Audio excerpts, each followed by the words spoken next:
Any action we did needed to be hard, tough. And, you know, we were trying to do things differently.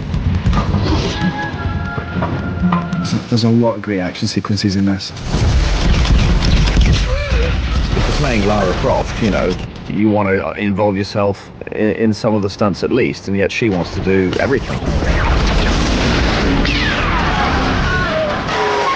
Of course, it's unique for any director to find an actress who is not only willing, but will love to do all the stunts herself. And this is something I like, and I always have been doing. You really believe that this is a character who's sort of, you know, dedicated, without any sort of superpowers as such, as not unlike Angelina, had to undergo, you know, sort of immense amounts of training.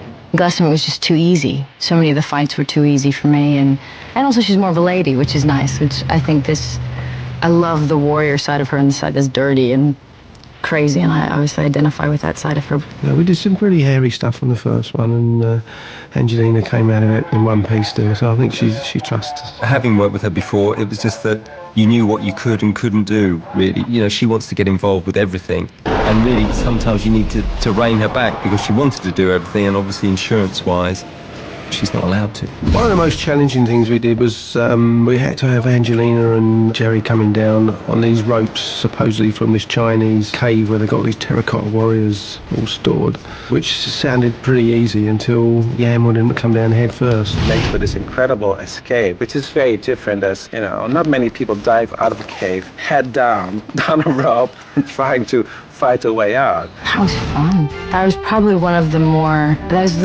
exciting days on the film. She's literally dropped head first down over the cliff, and it stops 3 feet above the ground. Bearing in mind that they had to stop like 2 foot from the ground, that was part of the scene. We built 3 big mechanisms at the top and had computerized winches controlling their descent, and also a 3rd mechanism so that we could have a camera tracking down with them as they actually went down.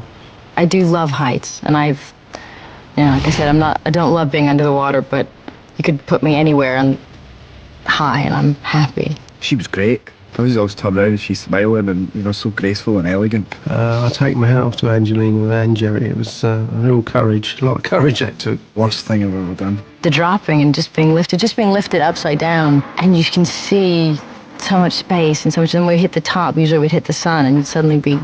It was beautiful. That's great.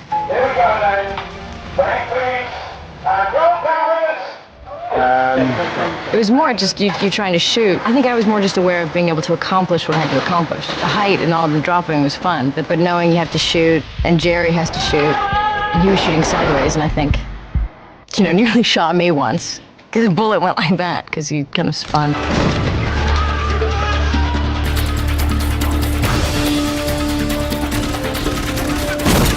She was excellent. I mean, it didn't faze her at all.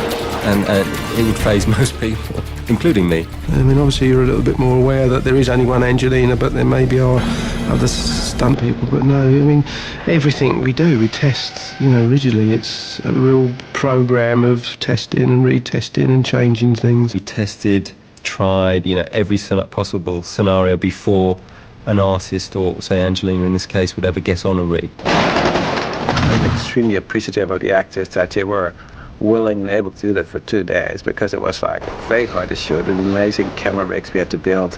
The cameras falling at the same speed as they were. You know, I was like, there was very little complaining. We just had to do it time after time after. I mean, after two shots, I was on the floor crawling. I was like, oh my God. And we ended up doing it, I don't know, like over 40 times over a couple of days. Try to imagine hanging upside down for 2 days. I think 10 seconds about max you can do. I thought I was going to puke. I got a little sick here and there from hanging upside down. But, you know, as she was willing to do it, you know, you got to take your hat off. He did it. And like I say, most people would not like that at all. He did extremely well. But even the stunt guys were saying to me, this is something that even stunt guys hate to do. They said, we've tried it, it's horrible. We're not going to lie to you. But it's fantastic. You know, I think it's a really unique scene. And it's like, again, and that is what makes this movie so amazing, is the incredible variety that's in the action.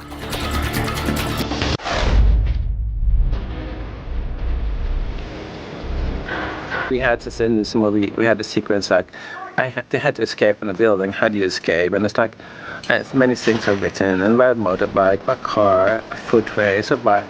And I said, oh God, we've seen all that before. Well, the idea came up when I was in America. Like I say, I saw these base jumping videos and free flying videos just with wearing these suits. The idea just came to us that it'd be great to do it in Hong Kong. Sky flying, it's like parachuting, but there's this new thing that's been invented that you have a suit, and the suit, I think it's like a flying squirrel.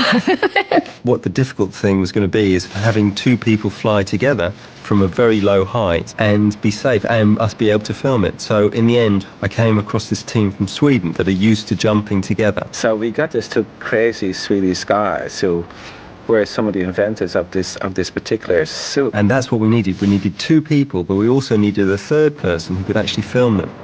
And they needed to be extremely close together, use the wingsuits, and fly in close formation. Of course, you know, this is the only time that we had to use stunt doubles because I would never allow. Although she was willing, she was up for a game too. I said, no, I want to do, no way you're going to do this. Absolutely not. When we was told that we need to scout for a tall building, so we started looking into buildings, you know. But for this one, at the very beginning, we don't have much hope about this. But then after we contact the people there, and they're very nice, and then we start to explain to them what we want to do there. Bingo. I think this is the third tallest building in the world, and then I think it's more than 1,000. I'm not quite sure, Toby. I think it's about 1,200 feet. 1,200 feet. Yeah. Let's back up a tiny little bit, getting a little too close to it's me. I like all that stuff, but there are a few people in this film that have height issues. We were all worried for them, and there was a few very, very nervous people with sweaty palms walking around. But Me being afraid of heights, I was actually the first one. I was holding on like crazy. Once you get to the top, you look down on every other skyscraper in the town. It was like really a little freaky, to be really honest. The job we do now is we take wingsuits and fly over the city of Hong Kong. Right, you go first. no, you go fast. Just to get the shots of speed with the wingsuits flying out. And they turn left and go out over the water to get on the freighter later on. I mean, we did the jump from 1,000 feet, and they opened their parachutes just above 200 feet, which is extremely low. They would hit the ground. If they hadn't opened their chutes, they'd have probably hit the ground in a second to a second and a half. Your heart was in your mouth when you're watching them, and they're flying so fast. They're not just dropping, they're flying forwards. It's an amazing sight to see. So they were doing this over and over again, which is like amazing accuracy, and I was always scared to death. My God, they're gonna, we're high, but nevertheless, We basically did 28 jumps in all. We did 8 jumps from the building, and then we did other jumps from the helicopter right over Hong Kong, so that we would give height for the wingsuits to actually start working. Jump us away. We start to jump at 5,000 feet, and it takes a while before the suit's working fine. And then we go down to approximately maybe 1,000 feet or less. They literally flew in between these buildings. Great, it was like 2 jet fighters. It did a 90-degree banking turn in tight formation and just zipped across and went out to sea. And it was great. It's not only 2 stunt doubles who did it was also the cameraman who had to follow them. And that poor guy who has this heavy camera on his head. And each time you make that jump and you open your parachute, you get this major shock, and this whole weight, boom, settles down on your shoulder. And sometimes make for a hard landing as well, as we see. It did a couple of tough landings, but it looks spectacular, of course. There's no visual effect. All what you see on the screen is reality. It's totally real. Nothing added to it. This is really those people flying over Hong Kong. Down with buildings right down below. It's no trickery. And that, I think, makes it also spectacular. It's like sometimes you use visual trickery, and this time there's nothing. Well, you've set a certain standard on the first one, and now you've got to take it further. It's very difficult, but you've got to come up with new sequences, and you've got to pressure everyone to try and do it differently. How's that? I think there probably isn't any other actress in the world who could play this part any better than Angelina. And I think she has an edge to it, which is really the edge she has in life. She also portrayed it in this movie. Did you know Angelina Jolie was actually a bit of a rebel when she was younger? The star was reportedly kicked out of high school. At 14, dyed her hair purple and moved in with her boyfriend. She married actor Johnny Lee Miller in 1996 and turned up for the wedding in a leather trousers and a white shirt, upon which she had written Lee's name in her own blood. Remember to click here below to subscribe or on the side for more great content.